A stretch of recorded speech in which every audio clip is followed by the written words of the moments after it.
10 years after leaving home, a soldier returns to his late father's cabin. Everything inside feels frozen in time. The dust, the silence, and one locked box hidden under his father's bed.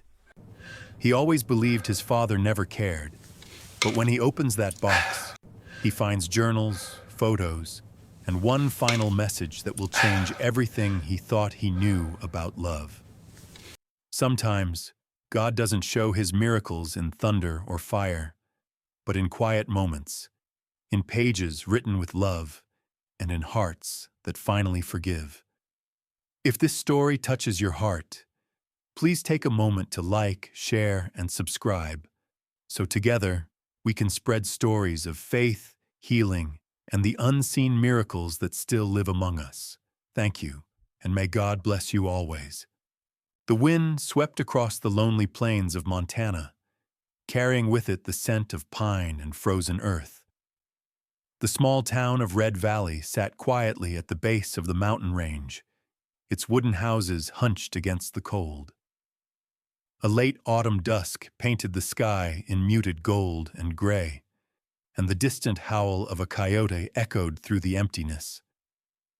The train station was nearly deserted when Michael Harris stepped off the last car, his heavy boots crunching on the gravel platform. Michael was 35, tall and broad-shouldered, with a weathered face marked by faint scars, souvenirs from a decade of military service overseas. His dark blonde hair was cut short, and a faint stubble traced the edge of his jaw. His blue eyes, once sharp and full of ambition, now carried a quiet exhaustion, the kind that lingers after years of fighting battles no one else could see. A duffel bag hung from his shoulder, worn and patched, and beside him trotted his loyal German shepherd, Rex. Rex was 6 years old, large and strong, his sable coat gleaming in the fading light. His ears stood alert, and his amber eyes constantly scanned the surroundings, a habit from years of working beside soldiers in tense environments. Though trained for obedience and protection, Rex had a gentleness in him that only Michael truly understood. They had saved each other's lives more than once, and now they were both returning home, veterans of different kinds. Michael's truck, a rusted old Ford F-150, was waiting in a small parking lot covered in leaves.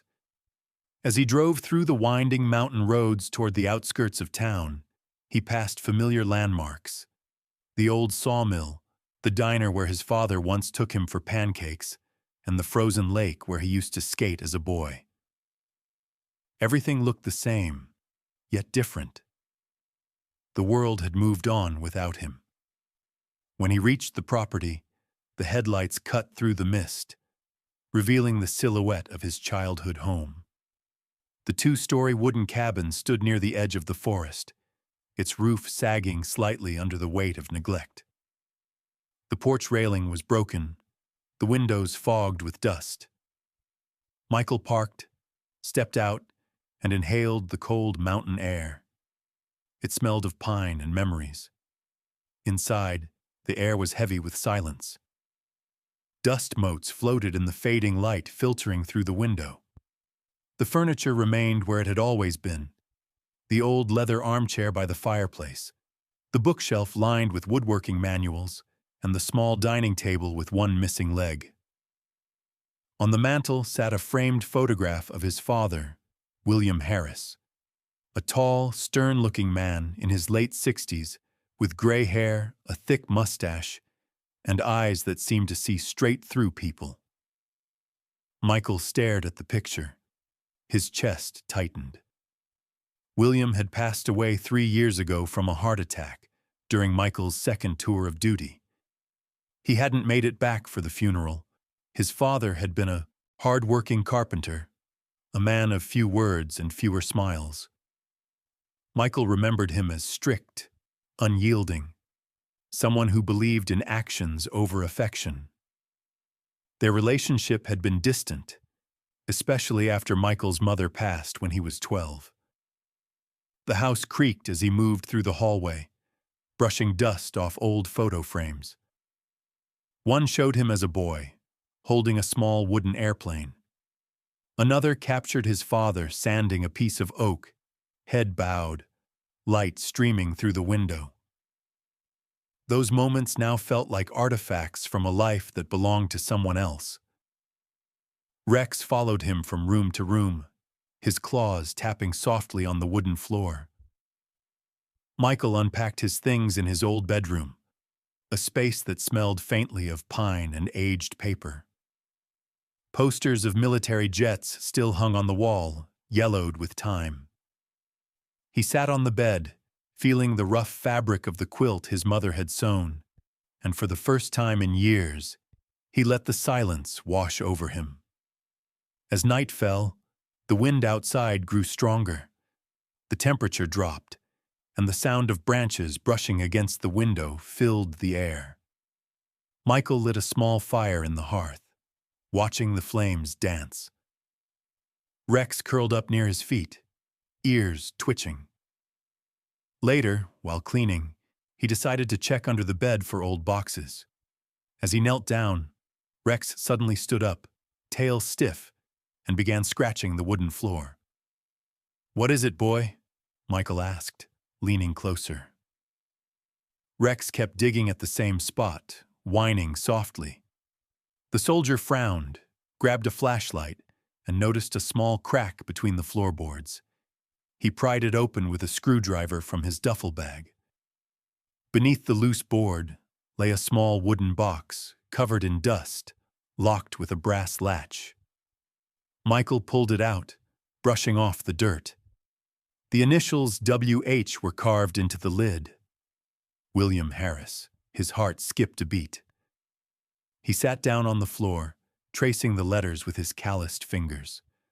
For a long moment, he just stared at it. The firelight flickered across his face, revealing the lines of age and fatigue. Rex sat beside him, head resting on Michael's knee, eyes fixed on the box as if sensing its importance. Michael tried to open it, but the latch was rusted shut. He exhaled deeply, the sound of the wind outside blending with the crackling fire.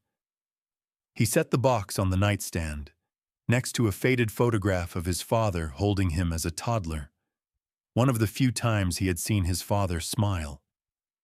As he turned off the light and lay back, staring at the wooden ceiling, a strange feeling grew in his chest, a mixture of dread and longing. Somewhere beneath years of misunderstanding and silence, something waited to be uncovered. That night, in the cold cabin surrounded by pines and ghosts of the past, Michael Harris began the quiet journey of rediscovering the love he never knew existed. Morning sunlight filtered weakly through the dusty curtains, casting long, pale lines across the floor. The fire had burned out hours ago, and the air inside the cabin was cold enough to make Michael's breath visible. Rex stirred near the doorway, stretching his front legs and letting out a low, contented groan. Michael rubbed his hands together, his mind still restless from the discovery of the box the night before.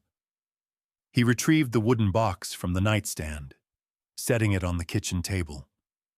The brass latch gave way after a few careful taps with a screwdriver. Inside lay a time capsule of his father's world.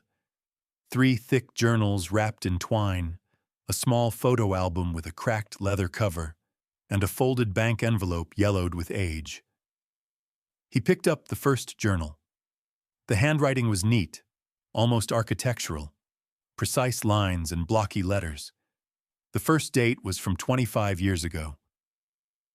Ethan, age 10, loves pancakes, hates broccoli, height 4'7", weight 73 pounds. Michael blinked, confused for a second before realizing his father had called him Ethan in these pages, his middle name. Every entry was detailed, almost obsessive, chronicling each week of his childhood. Page after page, he read notes about his school days, the toys he loved, the colds he caught, and the small victories that no one else remembered. He smiled today when I built him a treehouse. I didn't say much. He already looked happy. Michael paused, staring at those words. His father had written about his joy like a scientist observing light. Rex rested his head on Michael's knee as if sensing the change in mood. Michael turned to the next book, this one spanning his high school years. He had expected lectures, disappointment, but instead he found quiet pride.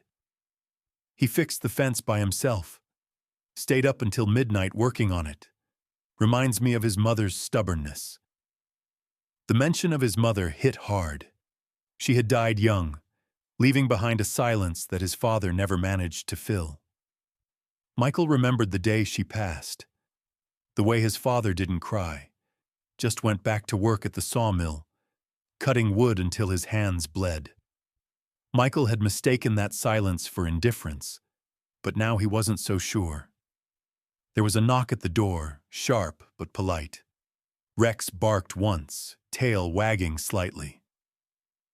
Michael opened the door to find a woman standing on the porch, her cheeks red from the cold. "Morning," she said with a small smile. "You must be Michael. I'm Sarah Bennett, your dad's neighbor. I live down by the creek." Sarah was in her early 40s, tall and slender, with chestnut brown hair tied back loosely and clear green eyes that carried both warmth and curiosity. She wore a thick wool coat and jeans tucked into worn leather boots. Her hands were rough, the hands of someone who worked outdoors. "I saw the smoke last night. Figured someone finally came home." Michael nodded, still unsure how to speak to anyone after so long. "Yeah, just got in yesterday. I used to check on the place now and then," she continued, glancing inside. "Your dad was a good man, quiet but kind. Helped me fix my porch after the flood 2 winters ago." That surprised him. "He never mentioned you." Sarah smiled faintly. "He wouldn't.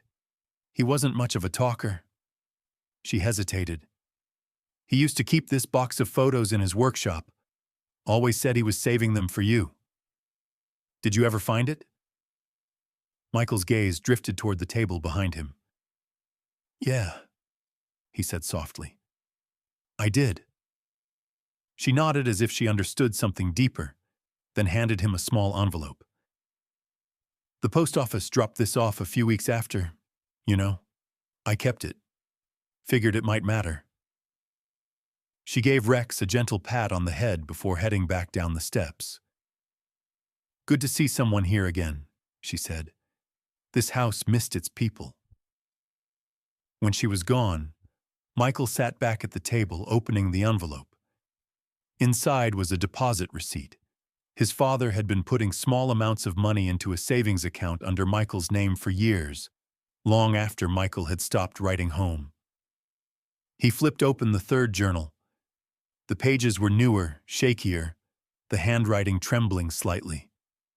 The first entry read, "He hasn't called in months. I hope he's safe. I don't want to bother him, but I think about him every day." The next pages charted his father's declining health, yet even then, he had measured Michael's absence with patience instead of resentment. "Maybe one day he'll understand why I kept quiet. Some things are easier to build than to say." Michael closed the book, his eyes burning. For years he had carried resentment like armor, convinced his father didn't care. Now the truth sat before him in ink and dust. Love written in silence. Outside, clouds were gathering again, and a cold wind swept through the trees. Michael placed the journals carefully back in the box, his hands trembling slightly. Rex stood beside him, ears perked, waiting for what would come next. The soldier who once feared nothing now feared what he might uncover about a man he never really knew. That night, as snow began to fall over the valley, Michael sat near the fire with the box beside him, his heart heavy yet alive with something new, a sense that maybe, just maybe, He had been wrong all along. Snow fell lightly that morning, blanketing the pine trees and softening the edges of the world outside. Michael sat at the kitchen table, the box of journals still open beside him, the fire crackling weakly in the hearth. Rex lay nearby, his ears twitching at every sound from the woods beyond the cabin. The peace of the valley was deceptive. Beneath its stillness, something deep within Michael stirred, something that had been dormant for years. He flipped through the old photo album, its pages thick and slightly warped from age. Most of the photographs were of him, grainy snapshots of baseball games, birthdays, and fishing trips he barely remembered. But as he turned another page, something small and metallic slipped from between the photos and clinked onto the floor. Rex lifted his head immediately. Michael bent down and picked up a rusted key, its handle carved with the initials WH. He studied it for a long time, then glanced toward the back hallway, the one that led to his father's old workshop, a room that had always been locked when he was a boy. He had once peeked through the keyhole, only to be caught and scolded. "That's not a place for kids," his father had said gruffly. Michael had never tried again. Now, as the wind howled outside, Michael stood before the faded door. The brass lock was tarnished but intact. He inserted the key, hesitated, and then turned it. The mechanism clicked, slow and reluctant, as if the door itself had been waiting to open. The smell hit him first: sawdust, oil, and something faintly metallic. The room was dim, the only light coming from a narrow window half covered by a dusty curtain. The workshop looked frozen in time. A large oak workbench covered with wood shavings, a cracked stool, and tools neatly arranged on the wall above. Rex padded in cautiously, sniffing around. Michael walked toward the workbench, brushing away dust with his sleeve. On the wall above the bench hung a corkboard filled with yellowing blueprints and sketches, measurements for furniture, shelves, and wooden toys. But near the bottom, written in faint pencil, were the words, "College Fund for Michael Harris." Michael's throat tightened. His father, the man he thought cared only for his work, had built and sold furniture to save for his son's education, something he had never told him. He sat down on the broken stool, running a hand through his hair.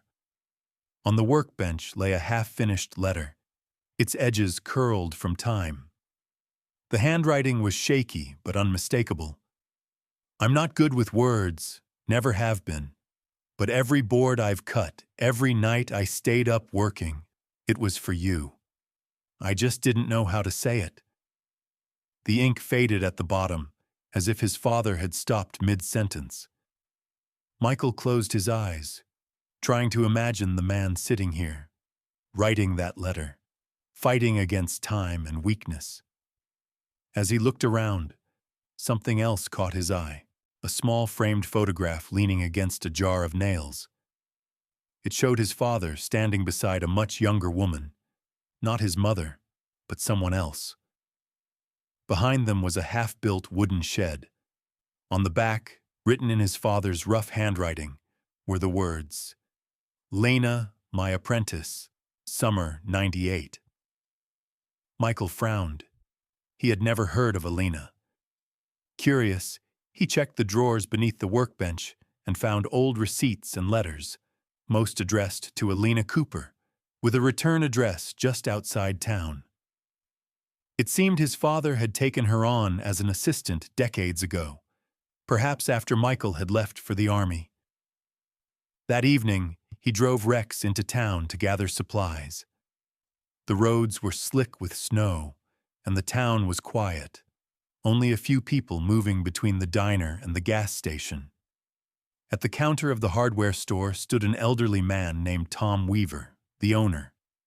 Tom was short and stocky, with a white beard and hands roughened from years of carpentry. He looked up as Michael entered. "Well, I'll be damned," Tom said, squinting. "You're Will's boy, ain't you?" "Yeah," Michael replied. "Been a long time." Tom nodded slowly. "Your old man was one of the finest woodworkers I knew. Stubborn as a mule, but heart of gold. After your mom passed, he kept to himself mostly. Worked day and night on commissions. Said it helped him think." Michael hesitated. "Did you ever know someone named Lena Cooper?"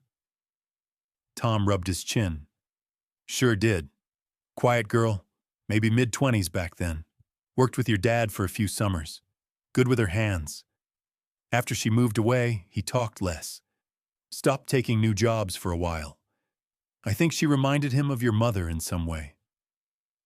The conversation left Michael uneasy but intrigued. His father's world, once a simple shadow in his memory, was becoming something deeper, more human, filled with people and emotions he had never imagined. When he returned home, the snow had stopped. The moonlight poured through the window, silvering the floorboards. He walked back into the workshop, staring again at the words on the wall. College Fund for Michael Harris. His hand brushed over the rough wood of the workbench, and for the first time in years, he whispered into the quiet, "I wish I'd known, Dad." Rex sat beside him, head tilted, tail softly sweeping the floor. The silence between them was warm, no longer empty. For the first time, the cabin didn't feel haunted. It felt alive, filled with the presence of a man whose love had been carved into every board and nail of this place. The storm rolled in before dawn, swallowing the valley in white silence. By the time Michael awoke, the cabin was surrounded by snow that reached up to the porch steps. The world outside was still, muffled, as if holding its breath. He lit the fireplace again, the flickering glow pushing back the cold gloom.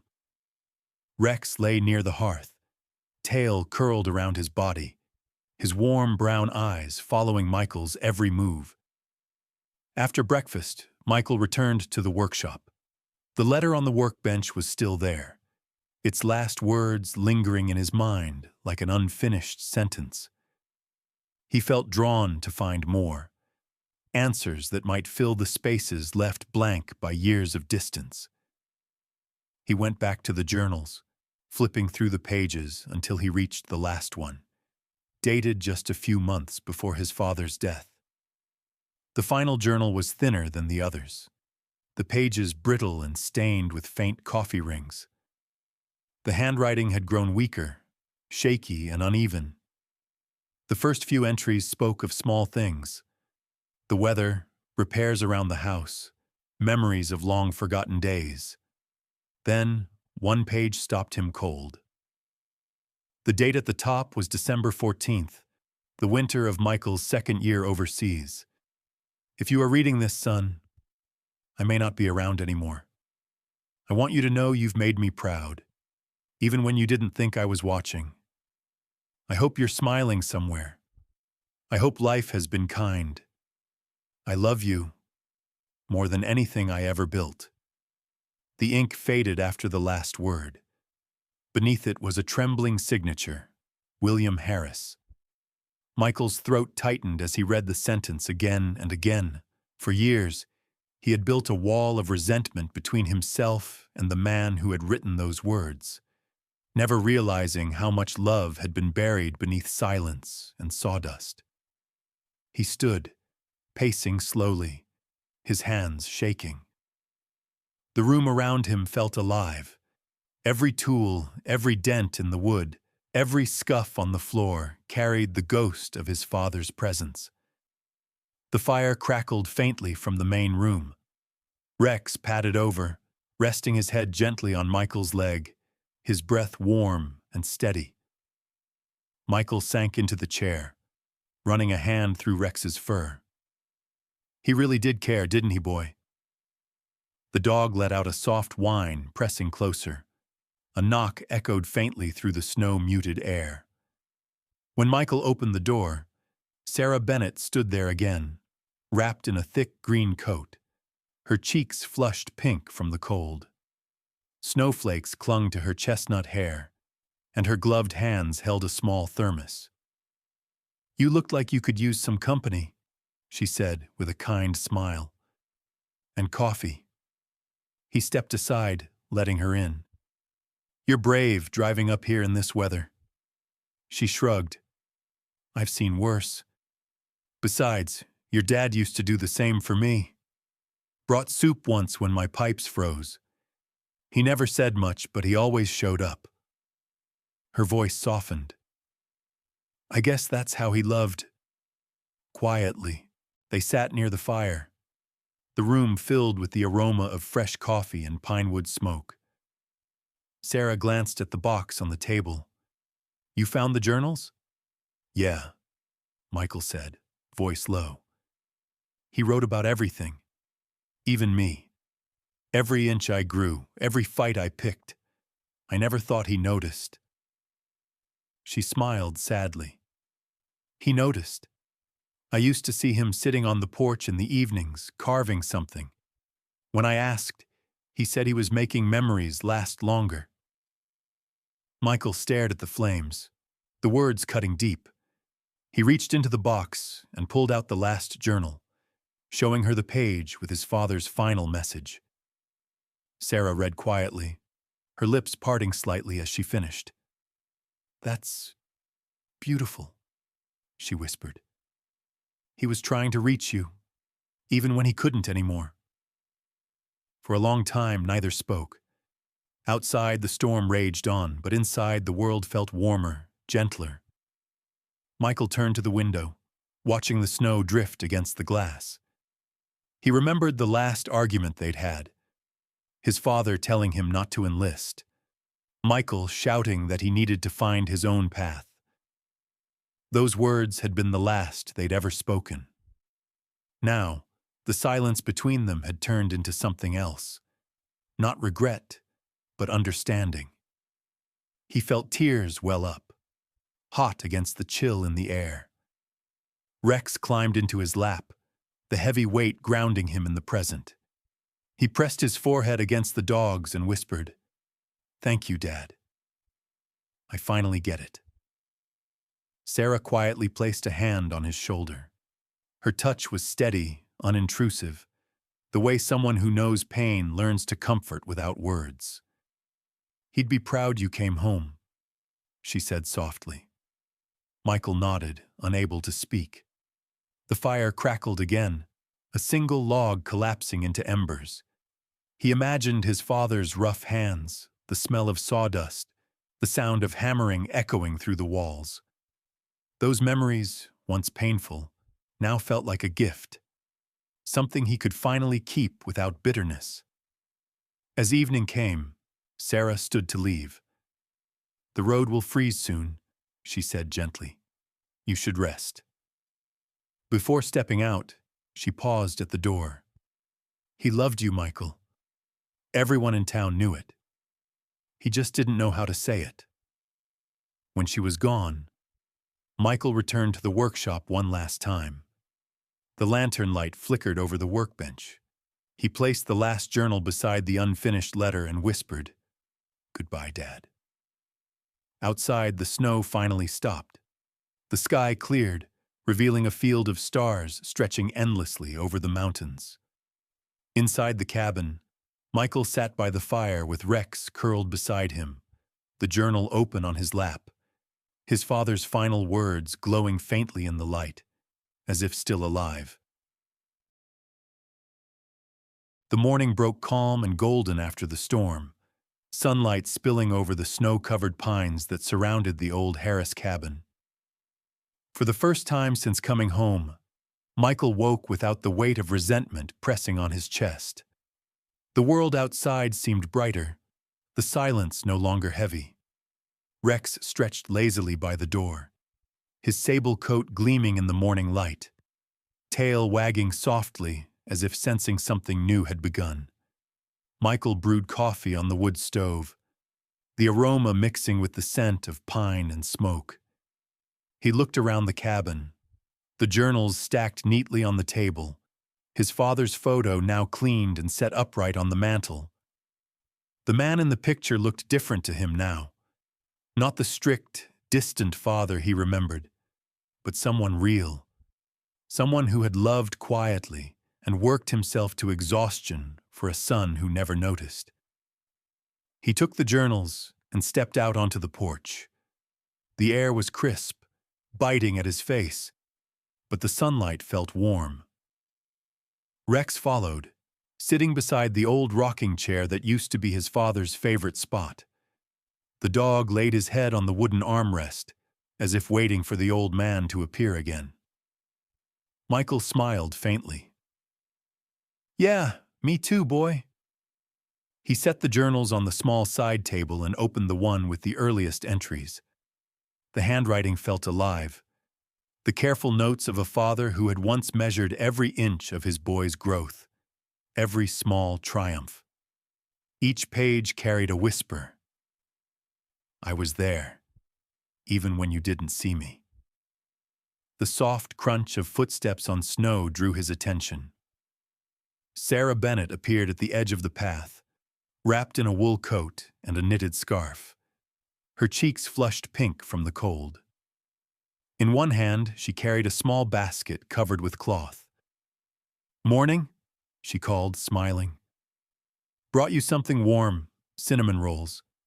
I figured you could use a proper breakfast." Michael met her halfway, taking the basket. "You didn't have to." "I know," she said, brushing a strand of hair from her face. "But sometimes it's nice to do things just because." She looked past him at the cabin. "It feels different here. Brighter." He nodded. "I've been reading." He wrote down everything. It's like he never really left. Sarah's eyes softened. "He'd be proud of you. He always said you had his hands. Strong, careful. You just never believed him." She hesitated. "What are you going to do now, Michael?" He glanced toward the horizon, where the sun cut through the trees like a promise. "I think I know." Later that afternoon, Michael drove into town, Rex riding shotgun with his head out the window, ears flapping in the wind. The snow had begun to melt, revealing the brown earth underneath. He parked outside the small local bank, its brick walls faded but sturdy. Inside, the familiar smell of old paper and coffee lingered. Behind the counter sat Laura Myers, a woman in her early 50s with short silver hair and rectangular glasses. Her tone was warm, professional. She had the kind of face that seemed perpetually calm. "Good morning, Mr. Harris. I remember your father well. He was one of our earliest customers. What can I do for you today?" Michael placed the old savings booklet on the counter. "I think I'm ready to use this," he said quietly. Laura flipped it open, her eyes widening slightly. "This account's been active a long time. He made small deposits every few months, never missed one." She smiled gently. "He told me once it was for something special, something that mattered." Michael exhaled slowly. "I think I finally know what that was." He left the bank an hour later, the account closed, and the funds transferred.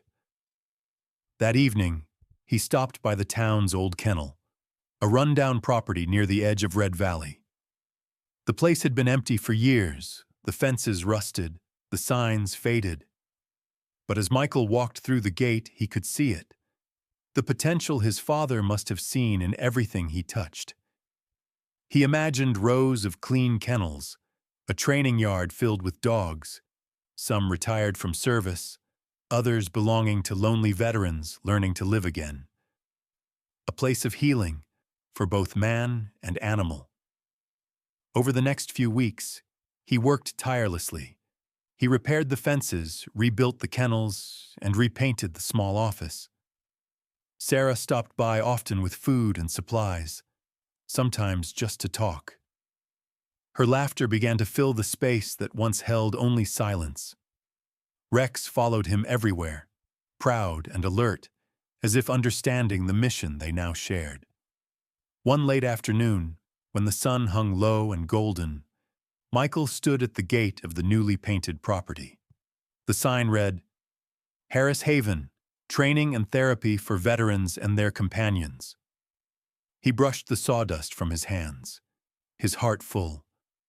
He placed the last of his father's journals in a small glass case inside the office, beneath his father's photograph. Beneath it, he placed a plaque that read, In memory of William Harris, who built more than wood.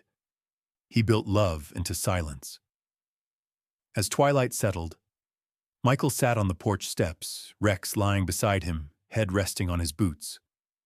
The world was quiet again, but now it was the kind of quiet that healed. He looked at the fading sky and whispered, I understand now, Dad, and I love you too. Rex lifted his head, gave a soft bark, and the evening light shimmered across the cabin window, reflecting the gentle smile of the man in the framed photograph, forever watching, forever proud. Sometimes, the greatest miracles are not thunder or lightning from heaven, but quiet moments, like a father's love hidden in old pages, or a loyal dog who never leaves your side. God doesn't always speak in loud voices. Sometimes, He whispers through ordinary lives, through the people we lose, the love we rediscover, and the peace that finally fills the silence. Michael's story reminds us that forgiveness is a divine gift, and that love, no matter how late, is never wasted. Maybe you too have someone you've misunderstood, someone you haven't spoken to in years. Don't wait for a tomorrow that might never come. Reach out today. If this story touched your heart, please take a moment to like, share, and leave a comment about who you're thinking of tonight. And if you haven't yet, subscribe to our channel for more stories of faith, healing, and the quiet miracles around us. May God bless you and your loved ones, and may He fill your home with peace, forgiveness, and the courage to love again.